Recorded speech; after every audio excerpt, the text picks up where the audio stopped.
నమస్తే అండి మేడం, మీరు VR4 మీ హస్బెండ్కి VR4 క్యాప్సూల్ వాడుతున్నారు కదండి. మీ షేరింగ్ ఏంటండి చెప్పండి. ఆయనకి ఏంటి ప్రాబ్లము, ఎన్ని రోజులు బట్టి వాడుతున్నారు? అయితే ఇప్పుడు ప్రజెంట్ జరిగింది ఏంటంటే, ఒక నెల క్రితం హాస్పిటల్లో జాయిన్ చేసామండి.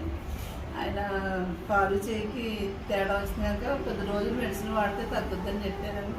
లోపల సురేష్ గారు మాకు చర్చి పరంగా తెలుసండి, ఆయన దేవుడి పరంగానే ఆయన ఇది వాడితే బాగుంటుంది తాతాజీ గారికి అని తీసుకుని వచ్చారండి. తీసుకుని వచ్చాక 11 రోజులు అయిందండి ఇది వాడటం బట్టి. మందు అంటే మనం VR4 స్టార్ట్ చేసి 11 రోజులు అయిందండి. ఓకే. అయితే కొంచెం నడవడానికి సపోర్ట్ లేకుండా నడవడానికి ట్రై చేస్తున్నారు. కొంచెం వాడక ముందు ఎలా ఉండేదండి? ఇంకా వాడడం ముందంటే అప్పటికి ఏదో తీసుకుని సపోర్ట్తో నడిచేవారండి. ఇప్పుడు సపోర్ట్ లేకుండా నడాలని ఆయన ఒక పట్టుదలతో వెరీ గుడ్ కదా, ఇంకా మనం బేగా తొందరగా కోలుకుంటామన్న ఉద్దేశంతో. మొదట ఎన్ని రోజులు ఎలా వాడారండి మీరు? ఎన్ని క్యాప్సూల్స్ వాడారు? రోజుకి పొద్దుట ఒకటి సాయంకాలం ఒకటి వాడామండి 3 రోజులు. దాని తర్వాత ఉదయం 2 సాయంకాలం 2. సాధ్యారండి. ఇప్పుడు సొంతంగా నడుస్తున్నారు కదండి, ఎలా ఉందండి? తృప్తిగా ఉందా? ఈ క్యాప్సూల్ మీద నమ్మకం ఉంది కదా? సరే, ఇప్పుడు సార్ మీరు ఒక 2 మాటలు ఏదైనా మాట్లాడండి. ముందు సరిగా మాట అన్ని క్లియర్గా ఉండేదండి ముందు.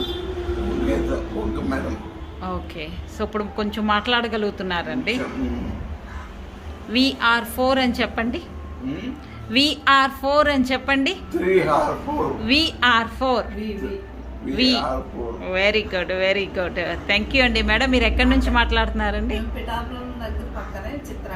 వెరీ గుడ్, థ్యాంక్ యూ అండి. సో అంటే మొత్తానికి 10 రోజుల్లోనే ఏంటంటే ఆయన స్ట్రోక్ అంటే నడవడానికి కష్టపడిన పర్సన్ ఏంటంటే ఇప్పుడు సొంతంగా ఎలాంటి సపోర్టు లేకుండా సొంతంగా నడుస్తున్నారు.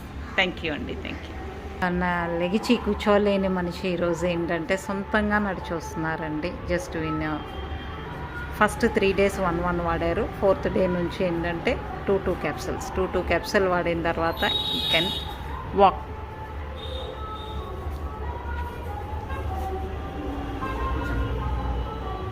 సొంతంగా కూర్చోండి.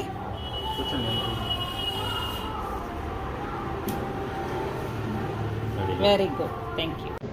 గ్రూప్ మెంబర్స్ అందరికీ నమస్తే అండి. Good day all of you. Okay, so పైన ఒక వీడియో పెట్టాను చూడండి. సో అది ఈరోజు పిఠాపురం. సో జస్ట్ ఒక 1 hour బిఫోర్ ఆ వీడియో తీసానండి. అది ఇట్స్ రియల్లీ వండర్. సో చూడటానికి నాకే చాలా సంతోషం అనిపించిందండి. ఈయన స్ట్రోక్ పేషెంట్, బ్రెయిన్